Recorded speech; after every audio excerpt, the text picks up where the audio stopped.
বাংলাদেশ থেকে মুজিববাদীদের ষড়যন্ত্র এখনো শেষ হয়নি।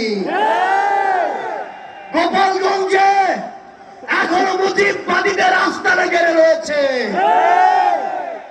মুজিববাদীরা এখনো বাংলাদেশের বিভিন্ন জায়গায় সক্রিয় রয়েছে। এই মুজিববাদ একটি আদর্শ। শুধু আইনি ভাবে এই মুজিববাদের মোকাবেলা করা যাবে না। আমাদেরকে অর্থনৈতিক ভাবে, রাজনৈতিক ভাবে, সাংস্কৃতিক ভাবে এই মুজিববাদের কোমর ভেঙে দিতে হবে। আমাদের মধ্যে রাজনৈতিক মতপার্থক্য থাকতে পারে, কিন্তু এই মুজিববাদের প্রশ্নে, এই স্বৈরাচারের প্রশ্নে অভ্যুত্থানের সকল শক্তিকে ঐক্যবদ্ধ থাকতে হবে।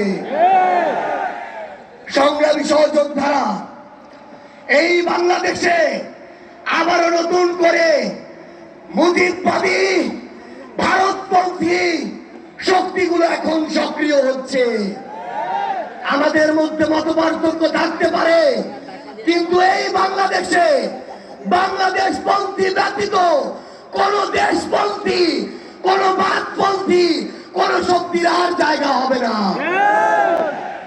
সংগ্রামী সহযোদ্ধারা, এই বাংলাদেশে আর ভারতীয় আধিপত্যবাদের জায়গা হতে দেওয়া যাবে না।